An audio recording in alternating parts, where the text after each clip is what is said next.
Could you even imagine if this team could play the way that they do in the third period and overtime in the first and second as well? It probably wouldn't even be fair. They'd probably already have declared the season over and handed the cup to the Kraken. What's Kraken, everybody, and welcome back to Kraken R&R, where the Seattle Kraken win in the last game before the break in Calgary, 3-2 over the Flames. Another multi-goal third period comeback. Their seventh multi-goal comeback to win a game this season, which does lead the NHL, and as we've said a couple of times in these type of games so far, it is a complete 180 from last season, where they were the only team in the NHL to not have a multi-goal comeback to end up winning a game. So at the very least, even if they are still generally as bad as they were last year, it's a much more exciting kind of bad. And yes, to address the obvious, as you can tell, I'm not in my usual setup. We are on the road with the team in Calgary. Obviously, this is obviously Calgary, as you can tell. See? Yep. Definitely Calgary, and definitely not a different place, a different country entirely. Okay, yes, we did get a little bit of an early start to our vacation, though, to be fair, through two and a half periods of this game, it kind of seemed like the Kraken had gotten an early start to their vacation as well. At least mentally anyway, and just started it in Calgary for whatever reason instead of somewhere a little bit more vacation-y. Not that you couldn't vacation in Calgary, though I don't really know why you would want to, unless maybe you're interested in the rodeo and that was happening, but I don't think it's happening this time of year. Anyway, the point is, the Kraken, as has kind of become their custom so far this season, just don't really show up through the first 40 plus minutes of the game. I suppose to show solidarity with the team, we can just start this in the third period, where the Kraken are already down 1-0. Just kind of weird to start a game down a goal, but the Kraken have started a lot of games down a point or two. Now maybe some of that has to do with the fact that the other team has already been playing for 40 minutes, but the Kraken get into the third period down a goal thanks to a early second period goal from the Flames. Okay, I suppose to get through the first two periods just for the sake of understanding what's actually going on. The first period, the Flames get off to a great start. The Kraken just really don't show up on time to this one. They get an early power play, but aren't able to score. The Kraken do turn things around and start to get some pressure, eventually getting two power plays that overlap for a minute and a half. Though even with the two-man advantage and against one of the worst penalty kills in the NHL, heck, even at one point they had a three-man advantage as one of the Flames players on a block shot loses the blade. If the other two guys push him off the ice, the Kraken come in 5-on-2 and get a chance on net, but that is saved by Wolf, who was fantastic in net almost all game long for the Flames. So the Kraken come up empty with the two-man advantage, even three-man advantage there for a second, and we do eventually get to the first intermission with still no score on the board. Then early in the second, the Flames do open up the scoring. And yes, of course, it's once again Morgan Frost who got his first goal as a Flame against the Kraken just about a week ago after joining the team just about 2 weeks ago in that trade with the Flyers. And now he gets his second goal with the Flames, also against the Kraken, to open the scoring here. It's a 2-on-1 rush. He just takes the shot. Dunn doing a pretty good job as the lone person back here, taking the passing lane away. But it's a perfect shot from Frost corner to get it past Decord. And from there, the Kraken continue to make Decord work throughout the rest of the second period. It is all Flames. Shots on goal-wise, it evened out in the first period, but it's domination by the Flames here in the second, or incompetence by the Kraken, however you want to look at it. Maybe a little bit of both. The Kraken just couldn't get anything going here in the second period. Fortunately, though, Decord is up to the task for the entire rest here of the second frame, and somehow, some way, wills the Kraken into the third, just down one. So now that we start the third period, the Kraken can actually start playing the game, as they will always start a game at 7 o'clock, regardless of where they're playing. Though as far as that's concerned, I don't know why they had to start this one late. It was also, in spite of being in Calgary, a different time zone, a 7 o'clock start, which for me here on East Coast time, that meant it was a 10 o'clock start, and by the time the third period was starting, it was already midnight. And this is the first time that I personally have ever experienced what East Coasters experience watching West Coast start times. And I gotta say, I understand why people like Steve Dangle, or I mean, really anybody on the East Coast, complains about these West Coast start times from that time zone. I mean, I am not going to suggest that they change anything, because as a West Coaster, I do like I kind of prefer a 6 o'clock start to a 7 o'clock start, but either way, I don't mind how it is for the West Coast start time. But yeah, it does make for a late night, and after having woken up at 5 a.m. to catch the plane out here, I I just kind of ran out of any energy to record after the game finishes around 1 o'clock. Anyway, we're getting sidetracked. The point is the Kraken can now actually start playing the game that we're in the third period. But instead, they really just, I think, decided that one goal was not enough of a challenge to come back from, so they don't really even show up for the first half of the third period. And in that first 10 minutes, the Flames make it 2-0 on a bit of a defensive zone breakdown by the Kraken. They just kind of allow Kadri to skate into a little pocket of open ice right in front of the top of the crease, which I don't know why that's the one spot that you're leaving completely open, or not checking Kadri as he comes in, but he skates into that open spot. And Huberdeau's able to get around Cartier, and I think it must have been Mahura on the other side, as Cale Fleury is the one that Kadri goes past on the far side of the crease. But it's a nice backhand pass from Huberdeau to get it into that open spot, right onto the tape of Kadri, who just taps it into the net past Decord. Really no chance for him here, and it's 2-0 Flames, with the Kraken not having shown all that much life offensively. Really, their only good scoring opportunity, I guess they kind of had two to this point. They had one good look for Tolvanen at one point in the second period, really the only chance the Kraken had in the second. Actually, that might even come in the first. Either way, though, the other good scoring opportunity for the Kraken did come in the first. It was in the power play after they had failed to score with the two-man advantage. A very good look for Kakko, but a spectacular save from Wolf in net. Decord had a pretty spectacular save of his own in this game. To answer that, a great goaltending matchup. Two relatively young goaltenders. Wolf is actually pretty young. He is making a good case for the Vezina this season, but a good goaltending matchup, and it was every bit of that. But again, getting back to where we are in the game, about 7 minutes into the third period, the Kraken now down 2. It still takes them a couple minutes to start pushing back. Eventually, though, about the halfway point of the third period, because I guess starting games and starting comebacks at the start of the third period had gotten a little overplayed, so the Kraken decided to challenge themselves a little bit more and start their multi-goal comeback halfway through the third period. Of course, they did have that one game against the Canucks where they didn't start their comeback until 5 minutes left in the third, but this time they don't wait quite that long, just past the halfway point of the period. It's the right line out on the ice. They get into the offensive end. A shot from well out is seen all the way by Wolf. A good part of the reason the Kraken weren't able to score through the first two periods is that they just did not get a lot of net front presence in this game. Certainly weren't getting in the face of Wolf very much, allowing him to see just about every shot on net. And with a goaltender as good as Wolf is, it's going to be pretty hard to score if you can't take his eyes away. The Kraken, even when they did get net front presence, were kind of just standing out to the side, looking to maybe get like a backdoor pass redirect, which did work for Kadri on that one play for the Flames. But yeah, unless you get somebody to take his eyes away, Wolf was going to stop just about everything. Of course, the other way that you can do it is by getting a little bit of, at least around the crease presence, so that when a shot does come on net and Wolf does make that save, as long as it's along the ice and you get a rebound, which the Kraken do here, then it can get out and maybe find a Kraken stick, which it does here. It's Shane Wright who gets the rebound chance off through some traffic. Wolf has a hard time seeing the shot coming as it's kind of in the legs of a couple of Flames players because he couldn't see it, and it was into the far side of the net and lifted just enough so it would get over a pad when he did get his leg across. Wright is able to get it into the far side of the net and get the Kraken on the board. And you feel like the Kraken have a pretty good chance of making a comeback happen, even though they really didn't show much of any fight for the first 40 to 50 minutes of the game. Now that they're on the board in the third, it's just the way this Kraken team has been. Even when they don't complete comebacks, they do make these third periods interesting, no matter how they enter the period or no matter how much of a deficit they give themselves coming into the last few minutes. And sure enough, just a couple minutes later, it might even have been their next shift out on the ice, but it's the right line once again making things happen. Shane Wright in particular getting it started, though this time with a little bit more help from Burakovsky, as it's Huberdeau with the puck for the Flames just inside their blue line. Burakovsky makes him turn back towards the middle of the ice where Shane Wright is coming in to help. Wright pokes it off the stick of Huberdeau, and Burakovsky's the first one to it. Into open ice in the Calgary end. It's the two of them fighting over the puck a little bit, but eventually Burakovsky's the one that gets the handle on it.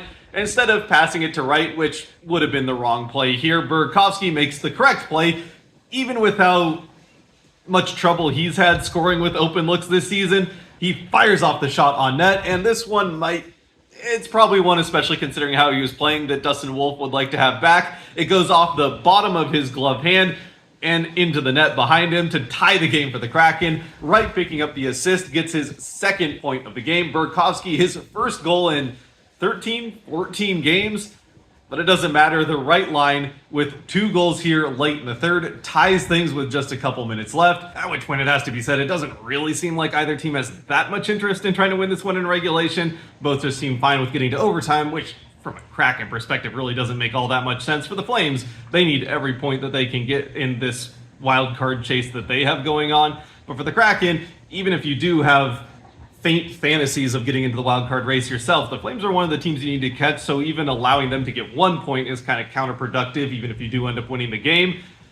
And, you know, in the more likely case where you are just trying to get better draft selection, you don't really want to get an extra point if you are going to lose. So yeah, it doesn't really make a lot of sense for the Kraken to be playing for overtime. And I suppose the one player that seemed interested in ending this in regulation was a Kraken in Jaden Schwartz, who has one more very good plays. He steals a puck behind the net and then wraps it around, but Dustin Wolf was able to answer that, and eventually we do head to overtime, where in overtime, the Kraken eventually end up on a power play. The Flames hold the puck for quite a while, but aren't really able to make much of anything happen with it.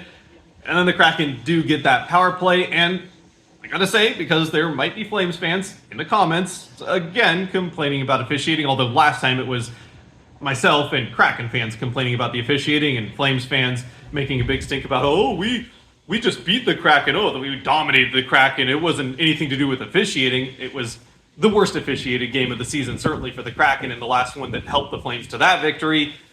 But fair is fair. This call in overtime that does end up deciding the game, as the Kraken will score on this power play. It was a pretty soft one and a very soft call for overtime. Usually the officials swallow their whistles quite a bit in overtime. It makes a lot more of a difference where it's 4-on-3. Now that having been said, the Kraken couldn't score 5-on-3 or even 5-on-2 earlier in the game, so who knows if 4-on-3 is really going to be that dangerous. But nonetheless, a pretty soft holding call, I think, on Vince Dunn here in this overtime.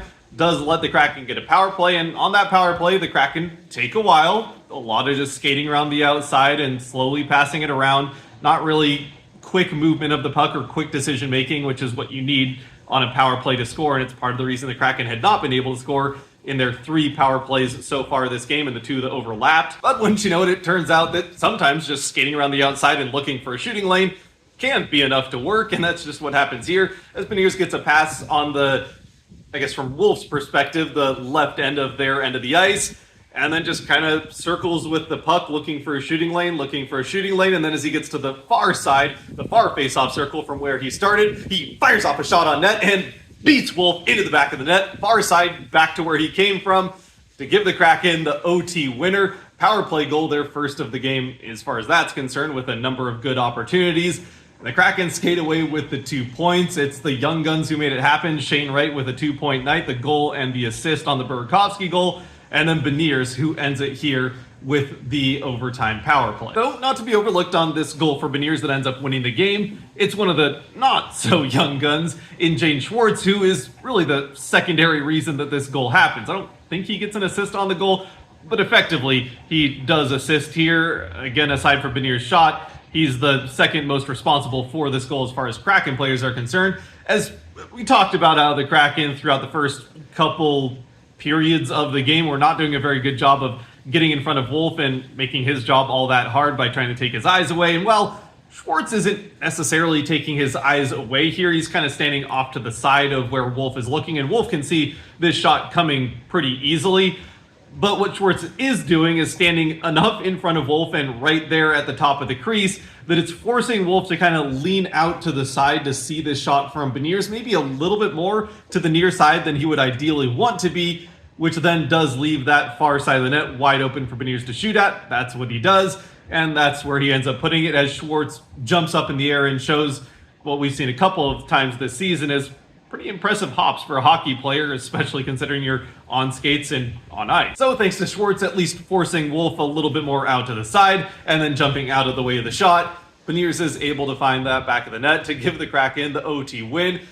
And another multi-goal third period comeback, another multi-goal comeback in general, as this team continues to play some very strange and bewildering hockey over the course of the season. They might be one of the worst teams in the NHL by record so far, but they are the best team in the NHL when it comes to comebacks. So I suppose at the same time, part of having that many multi-goal comebacks is that you have to be down multiple goals a number of times, which some of the best teams in the NHL just don't do as frequently to give themselves those opportunities.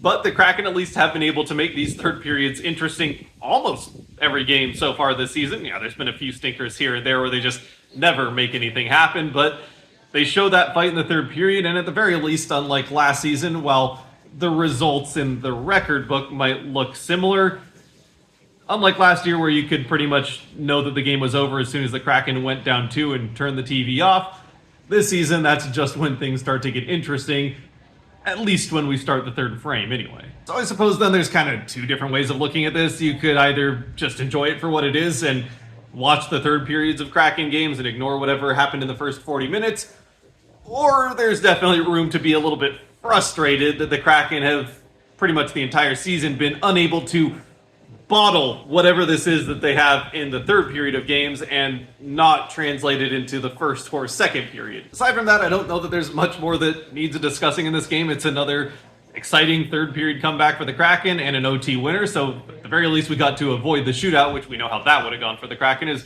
well as they play third periods and generally play in overtime at 3-on-3. Yeah, the shootout is just not something that is going to go well for the Kraken until they get some elite goal scorers, or at least get a little bit more experience for some of their young players. We saw how experience can work out for a guy like Patrick Kane. Now, I mean, he was an elite player in his prime as well, so that certainly helps. And that also might have been the best shootout goal of the season for Kane in that shootout winner that he had against the Kraken, against the Red Wings a couple of games ago. Regardless, the Kraken don't let it get there this time. We don't have to suffer through another shootout. And I think we can call it on this one. Another good game for the young players. Like I said, goals for both Beniers and Wright. Kakko had a pretty good game, had the best other chance that didn't find the back of the net for the Kraken. And yeah, I guess considering that it's apparently leaf blower o'clock here, we should probably call it for that. Well, the Kraken 3 stars of this one, as always, brought to you by the patrons over on Patreon. The 3 stars, I think, are got to go with those young players. Shane Wright, the first star, gets the 2 points in this game, as he has now been a point per game for the Kraken, actually over a point per game over the last now 7 or 8 games. So he has really come on here in this last stretch. Hopefully he can keep that momentum going in a couple weeks' time when the Kraken start playing after the break. Beniers continues to score as well, though this time on the power play. That's usually more Wright's thing. Wright has been doing a lot of scoring on the power play. He leads the Kraken in power play goals, but this time it's Beniers with that power play OT winner. And then, yeah, Decord, fantastic. So Decord will get the 3rd star, Beniers the 2nd star. So Wright 1st star, Beniers 2nd star with OT winner, and we'll give Decord the 3rd star. Tanev was also mentioned. So yeah, a few different players that you could go for here. Burakovsky as well for his part, not only in the first goal, getting the Kraken into the offensive end where Wright eventually scores, but also scoring the game tying goal. But I think it's got to be Decord for the 3rd one here. He's the one that keeps the Kraken in the game throughout the first 40 minutes of it, and also has a couple of good saves in the 3rd to keep the Kraken in it to the point where they could start that comeback. But certainly the 2nd frame, Decord was really the only show to watch as far as the Kraken were concerned.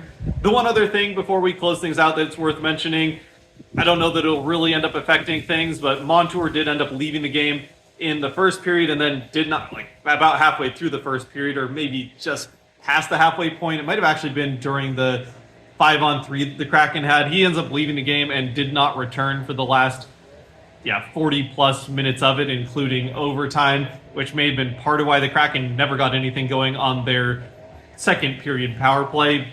But I don't think that's really enough of an excuse. The power play just continues to have issues at 5-on-4, and well, really didn't do anything much at 5-on-3. So yeah, there you have it. Hopefully Montour will be back in 2 weeks' time. It didn't seem like it was anything terribly serious, and it might have even been something where they figured it's questionable enough whether or not he can return to this game. Might as well not push it and just have the 2 weeks to recover. So I think, barring a surprise, which we have seen this season, we didn't expect Gord to be out as long as he had. Either way, I think we'd expect Montour back at the end of the break.